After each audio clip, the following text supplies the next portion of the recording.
السلام علیکم میرے پیارے پیارے ریڈرز، آج ہم پڑھنے لگے ہیں بحر عشق ناول کی قسط نمبر 18۔ آپ کو کیا لگتا ہے وہ کب تک انہیں ایسے بند رکھیں گے؟ ایلیان نے منان شاہ کو دیکھتے حنان سے سوال کیا۔ زیادہ سے زیادہ صبح تک۔ حنان کا اطمینان قابل دید تھا۔ وہ دونوں جالی دار دیوار کے پیچھے چھپے اس پر نظریں جمائے ہوئے تھے۔ مجھے نہیں لگتا وہ صبح تک بھی انتظار کر پائیں گے۔ ایلیان نے اپنا اندازہ لگایا۔ اب ایسا بھی کچھ نہیں ہے۔ حنان نے آنکھیں گھمائیں تو لگی شرط اگر صبح ہونے سے پہلے انہوں نے دروازہ کھول دیا تو آپ مجھے کسی بھی طرح سے بائیک کی چابی واپس لا کر دیں گے، اور اگر نہیں کھولا تو میں کل سے پڑھنا شروع کر دوں گا۔ ایلیان نے اس کی طرف ہاتھ بڑھایا۔ اور اس میں میرا کیا فائدہ ہوگا؟ حنان نے اسے گھورا۔ دیکھا، ڈر گئے۔ ایلیان نے پینترا آزمایا۔ منظور ہے۔ حنان نے فوراً ہاتھ تھام لیا۔ وہ دونوں پھر سے منان پر نظر ٹکا گئے۔ اب 2 گھنٹے ہو چکے تھے۔ وہ تب سے یوں ہی دروازے کے ساتھ ٹیک لگائے بیٹھا تھا۔ اب اندر سے کوئی آواز بھی نہیں سنائی دے رہی تھی۔ منان نے پہلو بدلتے اپنا فون نکالا۔ وہ اب گیٹ کے باہر کی CCTV فوٹیج چیک کر رہا تھا۔ وہاں تو وہ اکیلی ہی چلتی ہوئی دکھائی دے رہی تھی۔ جو بھی اسے چھوڑنے آیا تھا یقیناً گاڑی پیچھے ہی روک چکا تھا۔ بمشکل خود کو فون پھینکنے سے روکتے وہ کھڑا ہوا۔ مجھے صرف سچ جاننا ہے۔ خود ہی کو دلیل دیتے وہ دروازہ کھول رہا تھا۔ جیا دروازے کے پاس ہی بے ہوشی کی حالت میں پڑی تھی۔ منان تیزی سے اس پر جھکا۔ میں نے کہا تھا نا، یہ ناٹک مت کرنا۔ سختی سے بولتے وہ اس کا گال تھپتھپانے لگا۔ کیا مصیبت ہے؟ اس نے جھنجھلاتے جیا کا وجود باہوں میں بھرا۔ دیکھا، میں نے کہا تھا۔ ایلیان نے اتراتے حنان کو ٹھہوکا مارا۔ جواباً وہ ضبط کر کے رہ گیا۔ منان جیا کو اٹھائے باہر چلا آیا۔ میرا منہ کیا دیکھ رہے ہو؟ ڈاکٹر کو بلاؤ۔ ان دونوں کو جھاڑتے وہ ولا کے اندر چلا گیا۔ اپنے کمرے کے بجائے وہ اسے گیسٹ روم میں لے آیا۔ اسے بیڈ پر لٹاتے وہ اس پر جھکا۔ جیا کی رنگت پیلی پڑ چکی تھی۔ جسم بخار میں تپ رہا تھا۔ اس کے صرف ایک پیر میں چپل تھا، دوسرا شاید کہیں گر چکا تھا۔ وہ اس کے پیر سے وہ بھی اتار گیا۔ نظر اس کی ہتھیلیوں پر گئی جو مسلسل دروازہ پیٹنے کی وجہ سے سرخ پڑ چکی تھیں۔ بھائی، ڈاکٹر آ گئی۔ حنان کی آواز پر وہ سیدھا ہوا۔ ڈاکٹر اندر چلی آئیں۔ وہ پکی عمر کی خاصی سینئر ڈاکٹر تھیں۔ آپ باہر جائیں تاکہ میں ان کا چیک اپ کر سکوں۔ اسے وہیں جمے دیکھ انہیں غصہ چڑھا۔ ایک تو اس وقت ایمرجنسی کے نام پر وہ انہیں اٹھا لائے تھے، جبکہ مریضہ کی حالت سیریس نہیں لگتی تھی۔ کیوں آپ کو میرے سامنے یہ دکھائی نہیں دی کہ وہ تو پہلے ہی بھرا بیٹھا تھا؟ آپ باہر جا رہے ہیں یا میں چلی جاؤں؟ منان لب پیچھے باہر نکل گیا۔ سامنے ان دونوں کو کھی کھی کرتے دیکھ اس کا پارا ہائی ہوا۔ تم دونوں کیوں کان لگا کر کھڑے ہو؟ ہم تو بس بھابھی کی خیریت معلوم کرنا چاہ رہے تھے۔ ان کی معصوم شکل پر منان منہ ہی منہ میں کچھ بڑبڑایا۔ بھابھی کہنا بند کرو، کچھ نہیں لگتی وہ تم دونوں کی۔ الیان اور حنان نے اسے ایسے دیکھا جیسے کہہ رہے ہوں اچھا جی۔ جیا نے آنکھوں کے پردے کے پار روشنی محسوس کرتے دھیرے سے آنکھیں کھولیں۔ ڈاکٹر اس کے جسم پر موجود نشانات کا معائنہ کر رہی تھیں۔ جیا انہیں خود پر جھکا دیکھ چیخ مارتے اٹھ بیٹھی۔ جلدی سے کندھوں سے اپنا گاؤن چڑھاتے اس نے سہم کر ڈاکٹر کو دیکھا۔ کیا ہوا؟ وہ جو دروازے کے ساتھ لگا کھڑا تھا اس کی چیخ سنتے ہی دھاڑ سے اندر داخل ہوا۔ وہ اپنے بٹن بند کرتی بھاگ کر اس کے سینے کا حصہ بنی۔ ہوا کیا ہے؟ وہ ڈاکٹر کو گھورتے سوال کر رہا تھا۔ لگتا ہے آپ کی بیوی مجھے آپ کی جگہ دیکھ کر گھبرا گئی۔ جیا نے منان کی قمیض مٹھیوں میں دبوچ لی۔ کہیں ڈاکٹر نے اس کی کمر کے زخم نہ دیکھ لیے ہوں۔ ایک اور فکر ہوئی۔ واٹ ربش! آپ نے اس کی چادر کیوں اتاری؟ ایسے بھی تو چیک کر سکتی تھی۔ وہ جیا کا وجود لیڈی ڈاکٹر سے بھی چھپانے لگا۔ آپ ذرا اپنی وائف کو ریلیکس کر کے باہر آئیں۔ وہ جیا کا کپکپاتا بدن دیکھتے باہر نکل گئیں۔ آرام سے نہیں بیٹھ سکتی؟ اب وہ اسے ڈپٹتے خود سے دور کر گیا۔ جیا نے اپنی چادر اٹھاتے اوڑھی۔ منان اسے سرد مہری سے گھورتے باہر نکل گیا۔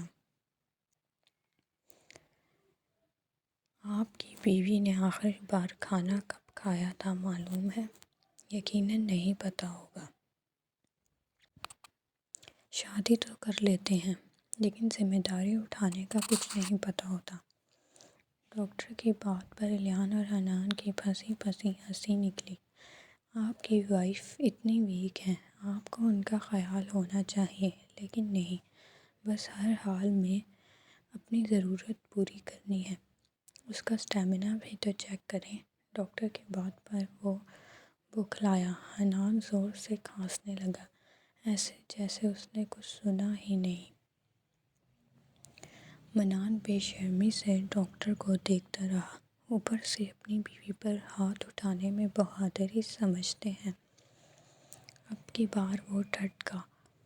اس کے دونوں بھائی اسے شکایتی نگاہوں سے دیکھنے لگے۔ میں نے اس پر ہاتھ نہیں اٹھایا۔ اس کی گرج پر جیا نے ڈرتے جلدی سے اندر سے کمرہ لاک کیا۔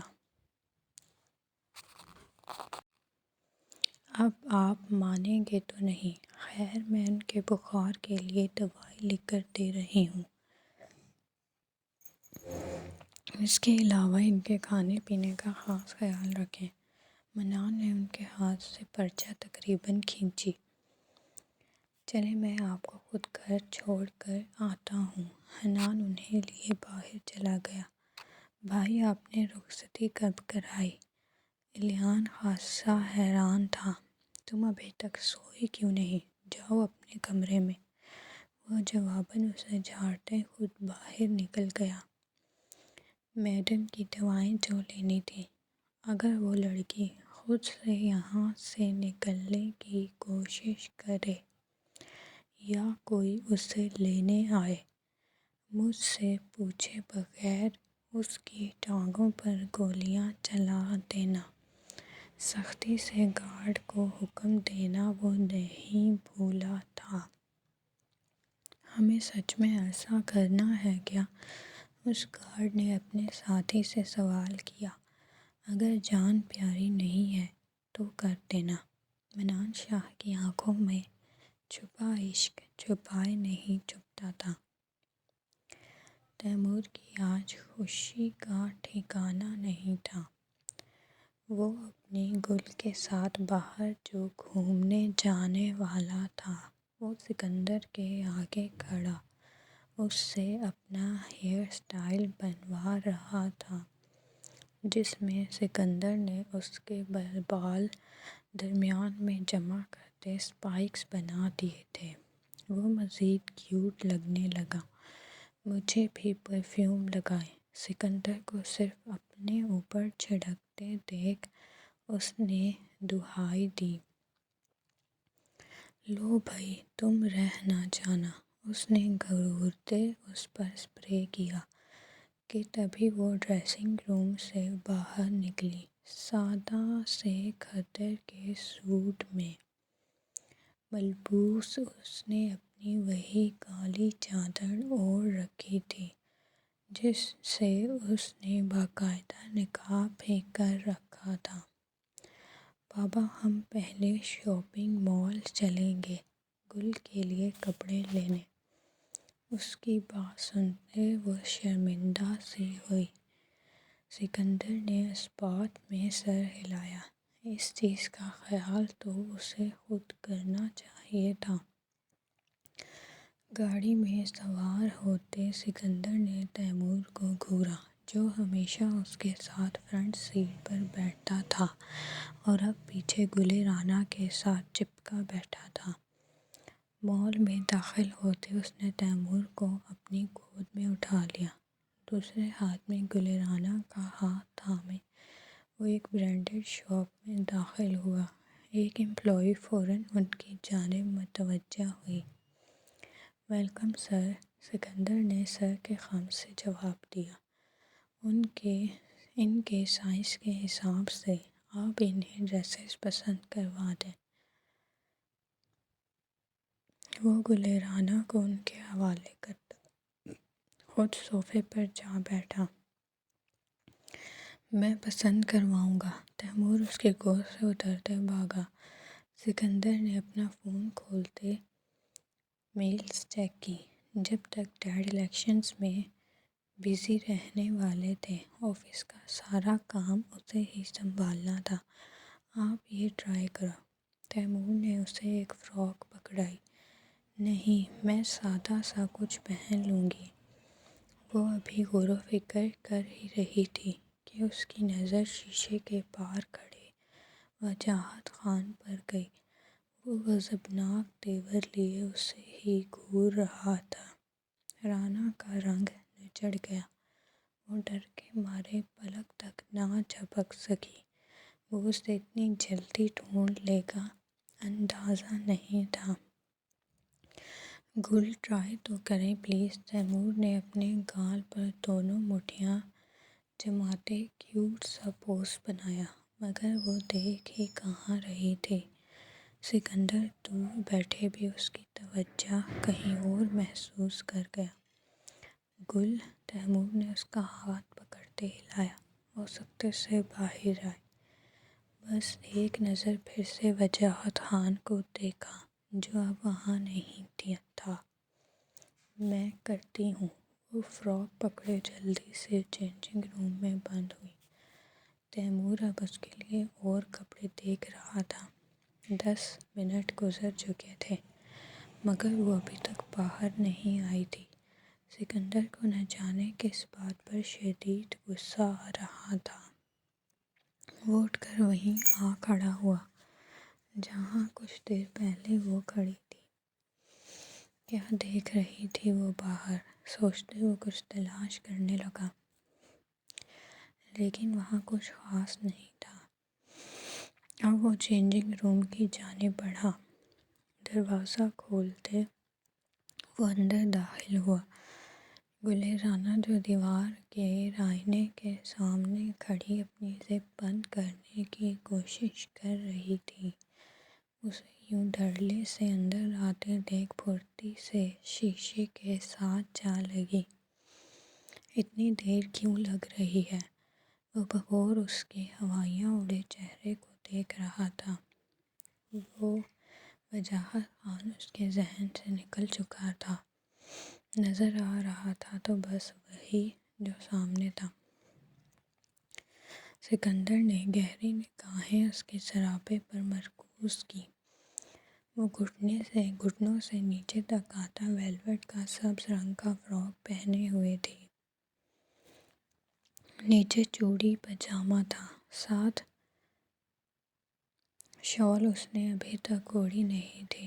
فراق کافی فٹنگ میں تھی کہ اس کے نشیب و فراز واضح تھے۔ اس کا پٹھانی حسن ایک پل کے لیے سکندر کو مبہوت کر گیا۔ آپ باہر سے اس لڑکی کو بھیج دیں، میری زپ بند نہیں ہو رہی۔ اس کے نظروں سے گھبراتے وہ تیز تیز بولنے لگی۔ میں کر دیتا ہوں۔ اس نے جھٹکے سے رخ پلٹا۔ نہیں، اس نے مزاحمت کی تو وہ ایک ہاتھ اس کے پیٹ پر سختی سے جماتے اپنے ساتھ لگا گیا۔ کمر پر موجود اس کی زپ میں چند بال اٹک چکے تھے۔ اس نے دھیان سے ان بالوں کو آزاد کیا۔ اس کی زپ بند کرتے وہ اس کی گردن پر جھک گیا۔ گل رانا نے لرزتے اس کا ہاتھ ہٹانا چاہا۔ سردار مت کریں۔ اس کی سانس خشک ہوئی۔ سکندر کہو مجھے، شوہر ہوں تمہارا۔ اس کی آواز بوجھل تھی۔ پلیز آپ دور ہٹیں۔ اس کے رونے پر سکندر کی آنکھوں میں خون اتر آیا۔ کیا مسئلہ ہے؟ اسے سیدھا کرتے وہ اس پر جھکا۔ آپ یہ سب مت کریں۔ کیوں نہ کروں؟ بیوی ہو تم میری۔ اس نے دونوں ہاتھوں سے اس کی بس کچھ دنوں کے لیے مجبوری کے تحت گل رانا نے کہتے اس عالی شان مرد کو دیکھا۔ 3 پیس سوٹ میں وہ قیامت ڈھا رہا تھا۔ اوپر سے اس کی نیلی آنکھیں اسے مزید منفرد بنا دیتی تھیں۔ کس نے کہا یہ؟ وہ اس کے آنسو اپنی انگلیوں کے پوروں سے چن گیا۔ اس دن آپ کے بابا بول تو رہے تھے، وہ ان کے الفاظ بھولی ہی کب تھی؟ اور جو میں نے کہا تھا بھول گئی؟ بولا تھا نا کہ قیامت تک تمہارے نام کے ساتھ میرا نام جڑا رہے گا۔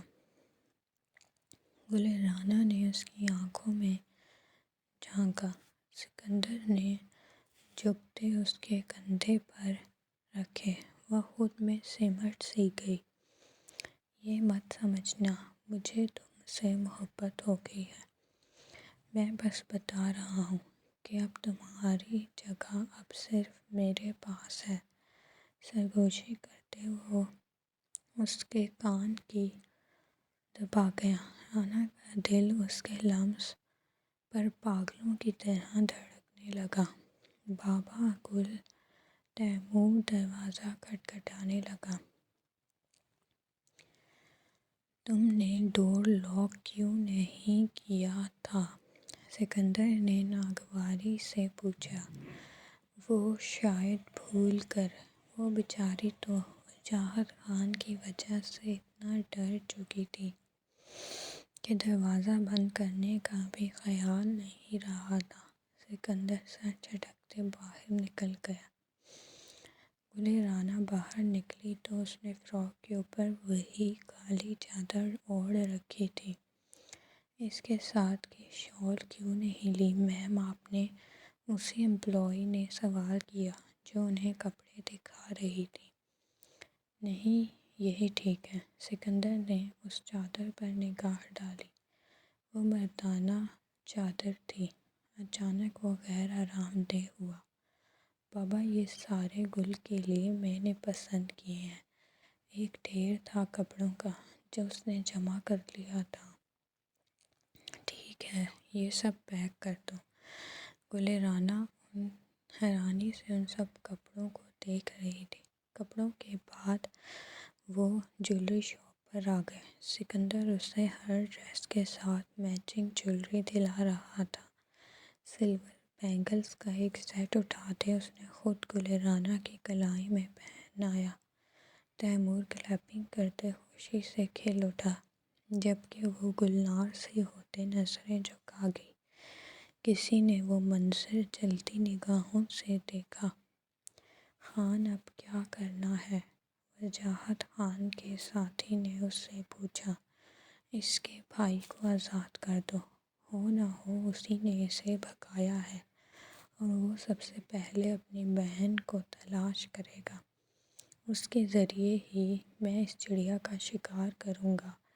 خطرناک ارادے لیے وہ ان تینوں کو اکیلا چھوڑتے وہاں سے چلا گیا۔